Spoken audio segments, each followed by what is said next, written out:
Good morning students. Good morning sir. आता फळ्यावरती बघा बरं सर्वांनी.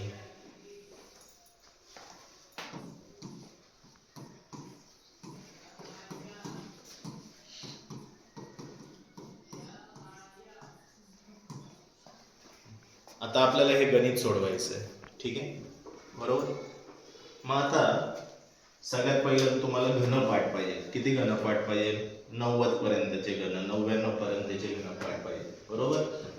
आणि मग घन काढल्यानंतर त्यांची बेरीज करायची आणि जी काही बेरीज येईल त्याचं परत काय करायचं आपल्याला? वर्गमूळ करायचं आहे, बरोबर. मग तुम्हाला काय वाटतं एवढं सर्व करण्यासाठी आपल्याला किती वेळ लागेल? किती वेळ लागेल? तासभर लागेल की नाही? एक तर आपले पहिलेच घनपाठ नाही आहे ना, त्याच्यानंतर घन शोधता शोधताच तुमचा 1 तास निघून जाईल, ठीक आहे. मग आपण हे जे गणित आहे हे एकदम असं आपण चुटकीमध्ये सोडवणार आहोत, बरोबर. पण डायरेक्ट आपण या गणिताकडे न जाता आपण काय करूया,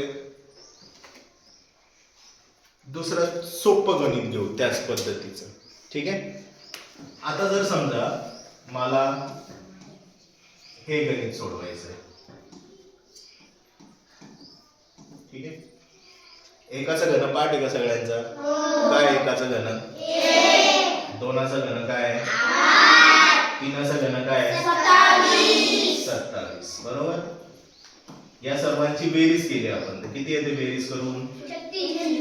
36 बेरीज येते, बरोबर. 36 कोणाचा वर्ग आहे?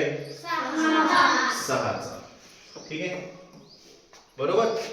आता तुम्ही एक हे 6 लक्षात ठेवा.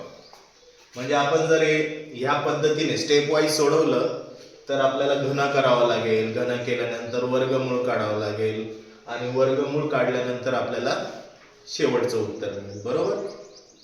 पण त्याच्यासाठी एक तुम्हाला एकदम सोपी ट्रिक सांगतो, ठीक आहे. 3च्या पुढचा अंक काय असतो रे? 3 चौक किती? 12. 12च्या निम्म केल्यावर किती येणार? 12च्या निम्म केल्यावर किती येतं? आलं का बरोबर 6 उत्तर? किती सेकंदामध्ये आलं? किती सेकंदामध्ये आलं उत्तर? 5-6 सेकंदात आलं ना उत्तर.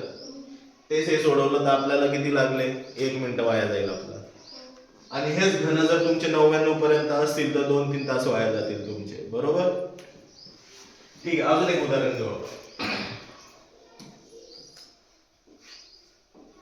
एकाचा घन अधिक 2चा घन अधिक 3चा घन अधिक 4चा घन अधिक 5चा घन, ठीक आहे, अधिक 6चा घन अधिक 8चा घन अधिक 9चा घन, ठीक आहे. मग आता पुन्हा एकदा तीच सोपी मेथड वापरणार आहे. 9च्या पुढचा अंक काय असतो? 10. मग आपल्याला काय करायचं आहे? 9 गुणिले 10 किती येतं? 9 10 आहे, किती येणार? 9 10 आहे 90.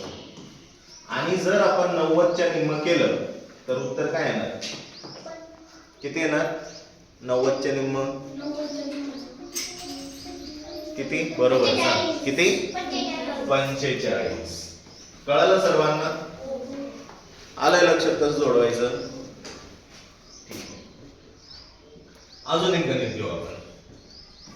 1 घन अधिक 2 घन अधिक 3 घन अधिक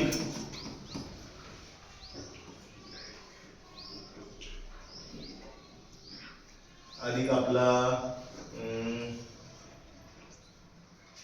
11चा घन, ठीक आहे, बरोबर. 11च्या पुढची संख्या काय? 12. किती येतं 11 गुणिले 12 केल्यावर? जरा पटापट सांगा, 11 गुणिले 12 किती येतं?